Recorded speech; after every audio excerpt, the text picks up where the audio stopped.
Como os prometí, vuelve el contenido sobre Lovecraft después de tanto tiempo. ¿Recordáis el vídeo de Lovecraft y los hombres pez? Es que en él decía lo siguiente. Tenéis la exquisita narrativa completa de Lovecraft de Valdemar, que no todos nos podemos permitir.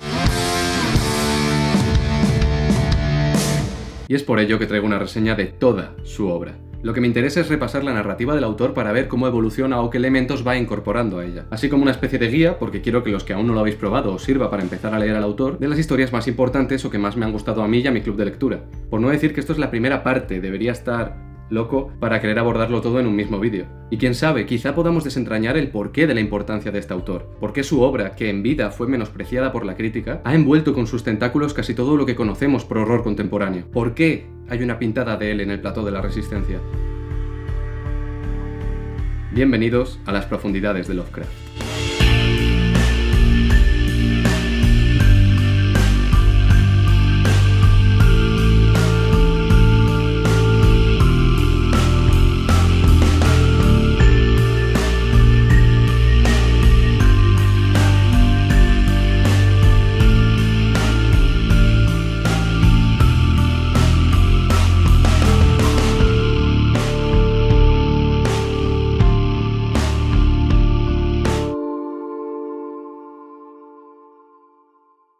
Voy a hablar de su obra de forma cronológica y utilizaré emojis para señalar cuáles son los relatos que más nos han gustado, los que tienen más elementos de los mitos, los que pertenecen a las tierras del sueño y los protagonizados por Randolph Carter. No os preocupéis si no habéis entendido alguno de estos conceptos, que todo irá quedando claro. Y por supuesto, evitaré spoilers, la idea es que os animéis a leer. ¿Le damos? Empieza con la botellita de cristal que, al igual que los siguientes 3 relatos, está plagado de erratas y personajes con nombres poco imaginativos. En el primer relato el elenco está formado por William Jones, John Towers y John Jones. Las tramas son nefastas y suelen girar en torno a un tesoro o a una importante cantidad de dinero escondido. Si no sabemos de antemano que estos relatos fueron escritos por Lovecraft cuando tenía entre 8 y 12 años, pensaríamos directamente que estos relatos son basura. Que bueno, que lo siguen siendo, pero es entrañable leer al pequeño Howard.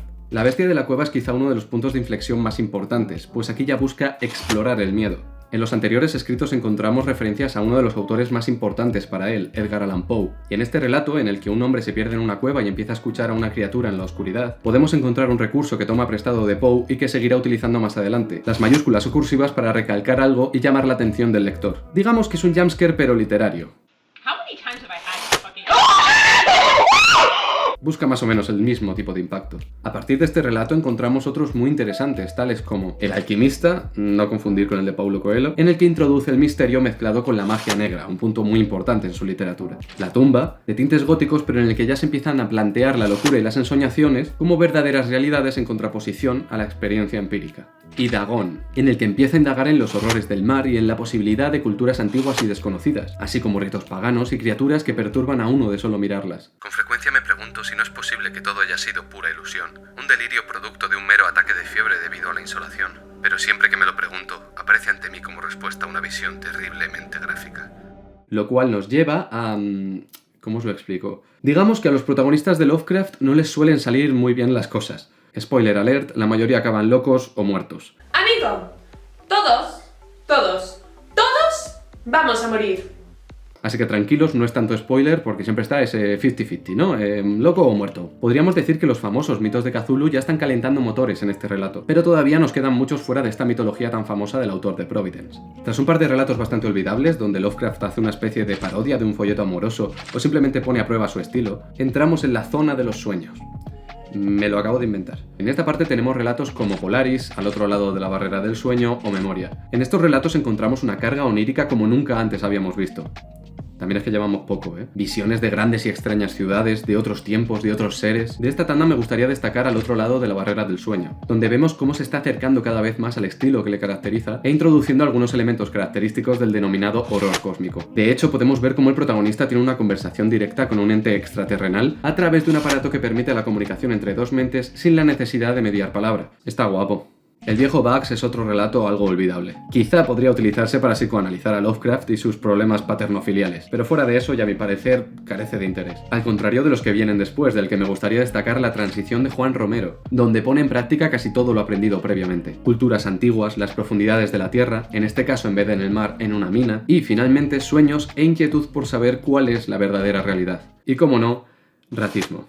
Aunque no lo haya mencionado hasta ahora, hay muchos detallitos racistas a lo largo de sus relatos, y sé que alguno estaba esperando a que lo mencionara. Pero lo verdaderamente interesante es que a veces no es tanto racismo al que no comparte su etnia, sino a aquellas razas surgidas del mestizaje. En La transición de Juan Romero habla de este hombre como un mexicano de verdad, de rasgos del antiguo imperio azteca. De esta forma descubrimos también su interés por los pueblos antiguos y nativos, como si estos fueran realmente conocedores de la verdad, al contrario que el primer mundo occidental cegado por la razón y el progreso. Entramos en la época en la que Lovecraft descubre a Lord Dunsany y se convierte en su más absoluto fanboy. Además de asistir a una conferencia de dicho autor en Boston, valoremos el hecho de que Lovecraft salga de su puta casa, se convirtió en uno de sus discípulos, intentando emularlo pero sin olvidar todo lo conseguido anteriormente. De esta forma nos encontramos con relatos como La nave blanca o La maldición que cayó sobre Sarnath.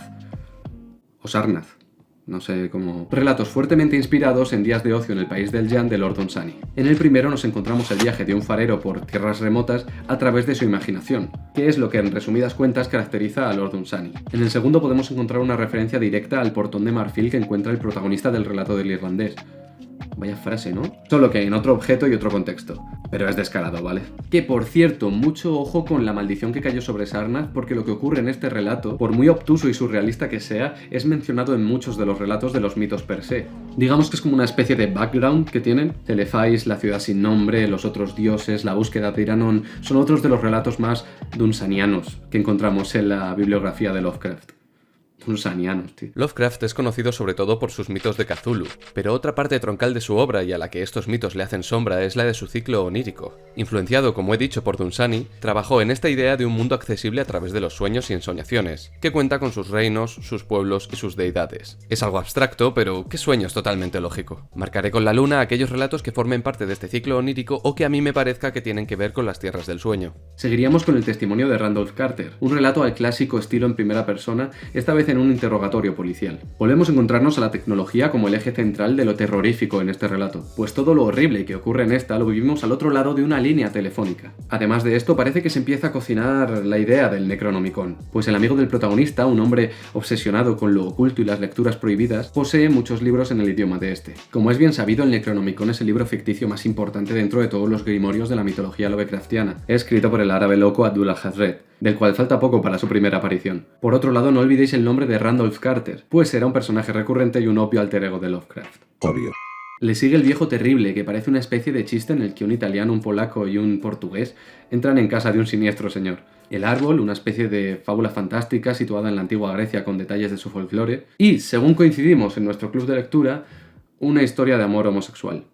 Pero es nuestra interpretación, hay mucha controversia con la sexualidad de Lovecraft y de hecho una de las teorías más aceptadas es que seguramente fuera asexual. Seguidamente nos encontramos con dos de mis historias favoritas del autor. Los gatos de Ulthar, donde Lovecraft demuestra su aprecio por estos adorables pero enigmáticos animales con una historia perturbadoramente satisfactoria. Es curioso que la mayoría de autores de terror estén obsesionados con los gatos, desde Poe a Junji Ito. Y el templo. En este relato nuestro amigo Howard consigue crear una de las atmósferas más opresivas que he leído de él, situándonos en la piel de un capitán alemán atrapado en un submarino a la deriva y en el cual la tripulación se está volviendo cada vez más loca y enferma. Este podría llegar a considerarse de los mitos por cómo trata el tema del mar y su ambigüedad, pero yo no lo metería. Pero que da igual, leedlo, está súper guay este. Había una cosa que lo desconcertaba especialmente. Un vértice de materia sólida que emergía casi 1,5 metros sobre el fondo del océano. Yo dije que se trataba de una punta rocosa que sobresalía del fondo, pero Clance creyó reconocer figuras talladas en ella. Con hechos acontecidos al difunto Arthur Jermyn y a su familia, que vaya título, introduce su fijación casi enfermiza por la genealogía. Esta obsesión probablemente le viene dada por la ausencia de su padre desde una tempranísima edad y el clasismo impuesto por su madre, marcando la diferencia entre él y otros niños, posicionando a su familia como de un linaje más importante que el resto. De hecho, Lovecraft se alegró muchísimo al ver, tras un exhaustivo estudio de su árbol genealógico, que compartía antepasados con Lord Dunsany. Es que imagínate que es tu familia, alguien que tú adoras. Esto calará muchísimo en sus relatos, encontrándonos personajes condenados por las acciones de sus antepasados o directamente malditos por herencias del pasado. Y, aunque no sea la primera vez que introduce detalles de este estilo, es en este relato, hechos acontecidos a bla bla bla, en el que más depura este concepto, que pasará a ser recurrente de ahora en adelante. En lo que sigue cayendo a estas alturas es en los finales previsibles. Pero ya no sé si culparle a él o a la cantidad ingente de historias que hemos consumido. Conocemos una cantidad ridícula de estándares y clichés del terror que han ido evolucionando desde mucho antes que Lovecraft y es normal que no nos cause el mismo impacto que a lo mejor los lectores de la época. Y hablando del pasado, La calle, el siguiente cuento, es un manifiesto racista bastante grimoso en el que no me quiero parar.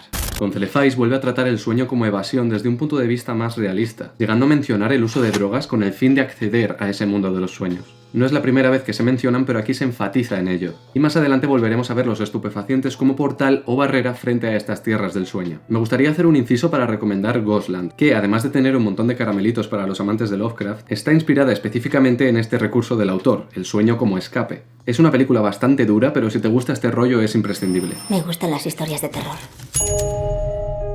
Volviendo a Celefais, al final se menciona la ciudad de Innsmouth, de la que poco hace falta decir ya. Del más allá es un imprescindible. ¡Qué bueno, qué delicia! ¡Qué felicidad, qué felicidad, qué felicidad, qué plenitud! ¡Me cago en la puta! Horror cósmico a partir de una máquina que es capaz de aumentar los sentidos de una persona de tal manera que puede hacerle ver y sentir cosas más allá del entendimiento humano. Crea unas imágenes muy vívidas que probablemente no imagines como hice yo o cualquier otro lector. Porque eso es algo que mola mucho de este autor, la capacidad de darte una serie de detalles de algo muy abstracto que tu mente se encarga de completar. El final también está mejor trabajado, siendo bastante frenético y con unos cuantos giros y todo. En Nyarlathotep conocemos por fin a una de las figuras más importantes de la mitología lovecraftiana, presentada como una persona muy similar al contemporáneo Nikola Tesla. Parece una presentación de personaje con un obtuso final que tocará releer de vez en cuando. También se insiste en el recurso de la luna de luz verdosa, que veremos en otros relatos y que recuerda a la luna de la maldición que cayó sobre Sarnath. Con la lámina de la casa aparece en su máximo esplendor otra de sus discriminaciones, el clasismo. Es normal encontrarle hablando de la gente pobre como personas intelectualmente inferiores, que tienden al mal en muchos de los aspectos de la vida urbana. La historia de este relato, por otro lado, es bastante clásica y tiene momentos muy densos. También se menciona por primera vez el río ficticio de Miskatonic y la ciudad ficticia de Arkham. Hay quien dice que con este relato se adelantó al redneck horror. A partir de aquí encontramos una serie de relatos relacionados con las tierras del sueño, tales como Exobiblione, La búsqueda de Iranon y Los otros dioses, en los que se sigue construyendo este mundo onírico. Es interesante haber leído Los gatos de Ulfar antes de Los otros dioses. Lo dejo ahí. No voy a pararme demasiado en estos, pues guardan muchas similitudes y me gustaría abarcarlos en un futuro. También vemos bastante presencia de Poe en esta parte. Por un lado está el extraño, que tiene un estilo muy Poe al estar inspirado en relatos como La muerte de la máscara roja. La máscara de la muerte roja, perdón. Tanto que lo leí hace unos años y no recordaba si era de este o del autor de Providence. Por otro lado, en Hypno vemos una especie de sueño húmedo de Lovecraft con el autor del Cuervo, como si este fuera un compañero en la práctica de experiencias extrasensoriales. Sí, Lovecraft y Poe metiéndose cosas.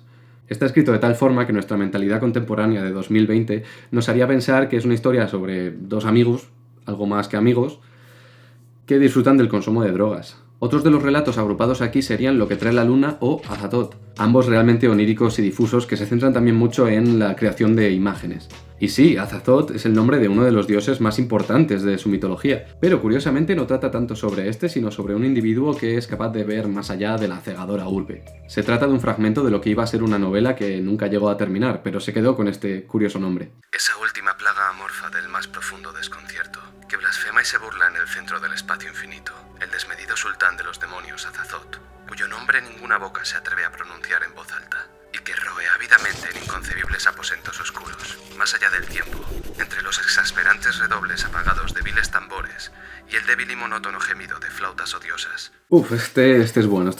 La ciudad sin nombre, cronológicamente situado entre Exobiblione y La búsqueda de Iranon, es considerado el primer relato canónico de los mitos, aunque como habéis visto he añadido alguno más antes. Nos cuenta la historia de un arqueólogo que se adentra en una ciudad desconocida en el desierto arábigo, descubriendo unas ruinas que le llevarán poco a poco hacia las profundidades de la Tierra. ¿La Tierra es hueca? Ha sido un escrito fundamental para la actual concepción de los reptilianos, cuya existencia es bastante obvia para algunos conspiranoicos. Los fascistas ahí viven hasta 1000 años y también están los seres reptilianos que campan a sus anchas, ¿no? Hay quien dice que Lovecraft sabía cosas, que fingía ser normal y demás, pero que sabía muchas de las verdades ocultas de la humanidad. Siento ser un aguafiestas, pero lo que tenía este señor era mucho tiempo para leer y una gran capacidad para recordar sus sueños y plasmarlos en papel.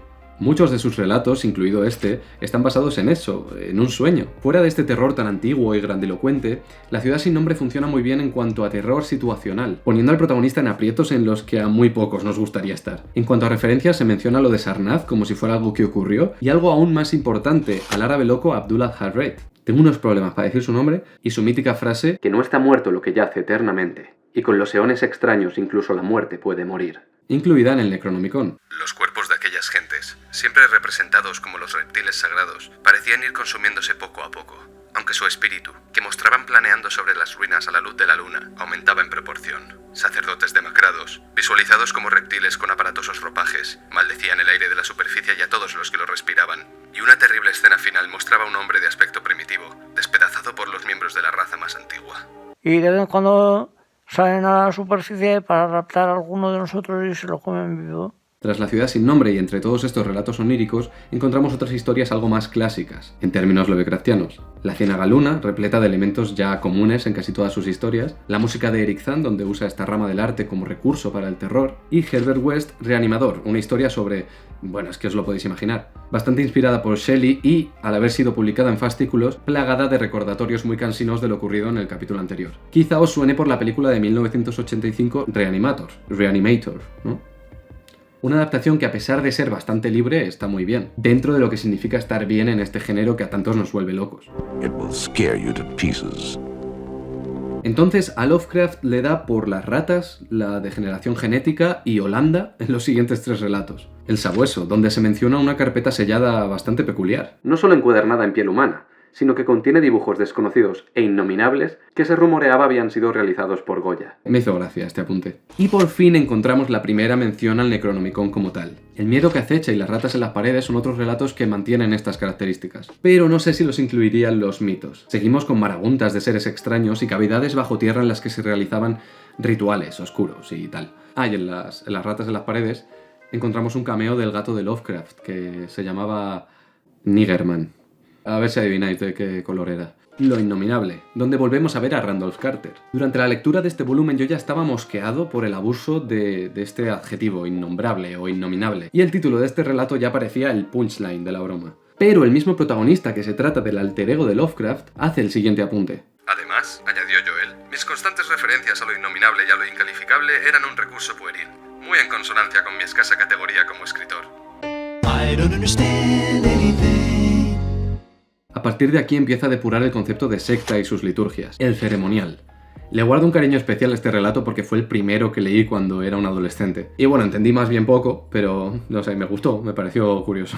El relato tiene una gran carga psicológica y toca temas habituales ya. Uno de ellos es el descubrimiento por parte del protagonista de que pertenece a un legado antiquísimo que escapa al modo de vida convencional. Tiene que volver a las raíces de su familia, a Kingsport, otra ciudad ficticia recurrente, para darse cuenta de que la cómoda vida que había llevado hasta ese momento no era más que otra pequeña parte de la realidad, por lo que tiene que decidir. Finalmente nos encontramos otro recurso habitual y a mi parecer algo trillado, el ¿era todo real? Aún así es un relato imprescindible y muchos teóricos lo consideran el primero de los mitos. Está ahí con la ciudad sin nombre. Como habéis visto, yo me he tomado la licencia de añadir algunos más antes, pero sí, no es mal punto de partida. Y a partir de aquí, Lovecraft se ha casado y por lo tanto empieza a inspirar sus historias en Nueva York, donde se fue a vivir con su mujer, Sonia Greene, aunque esta época no duraría demasiado. La Casa Habitada, en la que, si no me equivoco, está basada en una de las historias más jugadas de la llamada de Cthulhu, la Casa Corbett. Tiene un rollito más pulp, ya que los protagonistas se presentan a esta mansión maldita con aparatos de alta tecnología, en caso de que se tengan que enfrentar a lo que yace bajo los cimientos de este edificio. El horror de Red Hook, otro de mis relatos favoritos del autor, en el que encontramos un montón de referencias a religiones tanto oficiales como paganas, así como diversos artículos y ensayos reales sobre brujería y demonología. El clímax sobrenatural es expuesto en una caótica composición digna del Bosco. Es que es una delicia. No se libra de su dosis de racismo, en la que esta vez los españoles nos llevamos nuestra porcioncita. Es que ¿quién nos manda a ser miserables y enigmáticos en este nuevo mundo ario? Es que claro, él. Más de qué malo es el extranjero, no como los robustos arios de ojos azules, legítimos propietarios de las tierras de Estados Unidos. Es un viaje interesante, surgido de sus paseos por la Gran Manzana. De hecho, se nota que surge de eso, de una de estas ideas que se te ocurren paseando al perro, que tienen la suerte de al final ser plasmadas en papel. En La Cripta, la psicología de personajes está mejor construida. Tenemos al personaje ruin y vago, al cadáver vengativo, y lo mejor de todo es que tiene una especie de tono de comedia. Es que es bastante gracioso a su modo. Interesante cuanto menos. Seguimos con el tema de la búsqueda de la inmortalidad en Aire Frío. Encontramos algunas menciones a personajes que podrían pertenecer a otros relatos, como un médico francés del que se suponía muerto y hay algunos rumores. ¿Es eso la Casa Habitada? Y hay personajes de Españita, ole ole. Y por fin, el relato más conocido del autor, La Llamada de Cthulhu. La llamada de Chuchuluku para algunos. ¿Cómo se dice Chulu? Cthulhu. ¿Cthulhu? Había gente que decía Chulú. Yo era uno de esos. Tú decías Chulú. Ahora. Una historia que roza la trama de Serie B, que fue, al igual que la mayoría de obras de Lovecraft, publicada en una revista de ficción pulp, que ha sido tachada de comercial por parte de algunos lectores comparado con el resto de su obra, y que, aún así, se ha convertido en una de las más influyentes de la literatura de terror contemporánea. Todo en este relato aporta para crear una historia casi inolvidable en el sentido más estricto de la palabra. La narración en primera persona, en la que nos exponen datos e informes de otros personajes, siendo el narrador el que poco a poco forma el puzzle del culto a Cthulhu, la descripción de este ser extraterrestre que duerme bajo el mar, del que a día de hoy tenemos hasta putos Funko Pops y que ha influenciado a cientos de diseños en diversos campos. La llamada de Cthulhu, aun no siendo de sus escritos más profundos, condensa perfectamente parte de su filosofía y estilo. Es posiblemente uno de los mejores puntos de entrada precisamente porque toca casi todos los elementos que hemos ido mencionando a lo largo de este vídeo. Desde el miedo a lo diferente y desconocido, como vemos en los cultistas, que casi todos pertenecen a minorías étnicas, hasta la visión pesimista que declara que nuestra existencia es algo nimio, que al universo le damos igual, así como a Cthulhu, que ni le va ni le viene que haya gente adorándole. It's kind of another version of the devil, I suppose, except slimier. Por último, decir que hay mucha gente que se ha esforzado en categorizar todo este panteón de dioses, que si estos son buenos, que si estos son malos, entre ellos el autor August Derleth, pero es precisamente en este relato donde nos dicen lo siguiente. Sería fácil conocer la llegada de ese momento, pues entonces la humanidad se parecerá a los grandes antiguos, será libre y salvaje, y estará más allá del bien y del mal, arrojará a un lado las leyes y la moral, y todos los hombres gritarán y matarán y se refocilarán jubilosos. Entonces los antiguos liberados les enseñarán las nuevas formas de gritar y matar y refocilarse y regocijarse, y toda la tierra arderá en el holocausto del éxtasis y la libertad.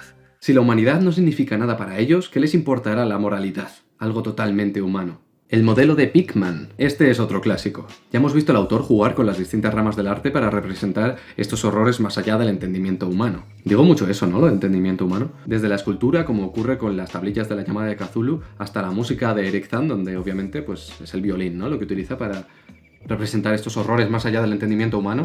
Aquí lo habréis intuido por el título, entra en juego la pintura. No es la primera vez que aparece como recurso, pero sí como protagonista, con el pintor Pickman como eje de la historia. Encontramos algo más de humanidad y realismo en el narrador, al que le corroen los nervios solo de hablar de este modelo del señor Pickman. Hay una frase en un momento en el que el narrador se encuentra analizando estas pinturas con la que me reí del miedo que me dio. Por último, y un detalle que mola muchísimo, es que el cuadro que lo desencadena todo está basado en Saturno devorando a su hijo de Goya, solo que un poquito más ghoul. El cuadro representaba una colosal e indescriptible monstruosidad de fulminantes ojos rojos, que sostenía en sus huesudas garras algo que debió haber sido un hombre, y le roía la cabeza como un chiquillo mordisquea un pirulí. Ah, y no le perdéis la pista a Pickman, que no es la última vez que leeremos sobre él. En La extraña casa elevada entre la niebla volvemos a Kingsport, con una historia que empieza como si fuera a ser sobre los mitos y acaba siendo sobre los sueños. Tenemos algún cameo, como el del viejo terrible, y algún que otro... ¿dios? Digamos dios. Siento que es de los relatos que más pueden recordar a El Faro, esta película de Robert Eggers que salió a finales del año pasado, a principios de este. De hecho, el templo o la nave blanca tienen bastantes similitudes con la cinta. Ahora viene uno tocho, ¿eh? La búsqueda en sueños de la Ignota Kadath. Se la considera la primera novela del autor, conformada por 100 y pico páginas, sin ningún tipo de capítulo o separación entre los párrafos. En ella vemos al poeta que hay en Lovecraft, porque también escribió sus versos aquí el compañero. En la Ignota Kadath, lo poético y lo narrativo se unen de manera mágica en las ya comentadas tierras del sueño. Porque sí, aunque tenga sus detalles terroríficos como los noctívagos demacrados o los ghouls, no deja de ser Randolph Carter viviendo una serie de aventuras. Hay continuas referencias a otros soñadores e historias que si hemos seguido más o menos un orden conoceremos. En el sistema de emojis este que he hecho sería haber leído los relatos con el símbolo de la luna y los de la lupa, claro. También hay gatos. Muchos gatos. ¿Recordáis el relato de los gatos de Ulthar? ¿Y si os digo que Lovecraft llega a ser hasta adorable en esta historia? Su amor por los gatos es algo desmesurado y, obviando el hecho de que su gato se llamaba N. Palabraman, lo demuestra haciendo que Randolph, que al fin y al cabo es él mismo, sea querido por los gatos que buscan sus caricias continuamente. ¿Es amor eso que veo? ¿Es eso cariño? Por otro lado, quien haya leído a Tolkien encontrará que tiene su saborcillo a El Hobbit, con tantas criaturas distintas, con sus conflictos, digamos, políticos y sus enfrentamientos, y como siempre no pueden faltar los cottages, o cottages, no sé, es que no sé cómo se dice, los tejados holandeses, el ónice, elementos que recicla continuamente. Y por último, la llave de plata. Y en este atípico relato expone su problema con la sociedad del momento. con su pensamiento demasiado racional para creer en los sueños, desde el punto de vista lovecraftiano, no en plan película Disney. Y resulta que Randolph ha dejado de poder viajar a estos mundos oníricos. Nos encontramos una especie de cronología que pone en orden todo lo que hemos leído sobre el personaje, cerrando, tras muchas reflexiones del autor, con el encuentro de una llave de plata y su uso. Quiero insistir en que es un relato bastante atípico, ya que a mí, por ejemplo, me gustó bastante, pero a un amigo mío le aburrió hasta el hastío. Es que es raro. Os recomiendo de verdad haber leído otras cosas antes del personaje. Ah, y el audiolibro de Noviembre Nocturno, en el que comenta algunas cosas extra bastante interesantes. Me lo puse mientras planchaba el otro día y... En realidad podéis entrar en su canal y empezar con el autor hoy mismo. Es que está muy guapo. Y me temo que hasta aquí hemos llegado. Aquí concluye el primer volumen, obviamente he usado como referencia esta edición de Valdemar. He hablado de todos los relatos que incluye este volumen. En el segundo, en el que tenemos relatos tan conocidos como El color que cayó del cielo, El horror de Dunwich, La sombra sobre Innsmouth, Las montañas de la locura, lo comentaremos en el volumen 2, que ya os aviso va a tardar lo suyo en llegar. Espero de todo corazón que os haya gustado esto y os haya entrado el gusanillo por el horror cósmico. Lo dicho, seguiremos con Lovecraft, pero de momento, hasta el próximo vídeo.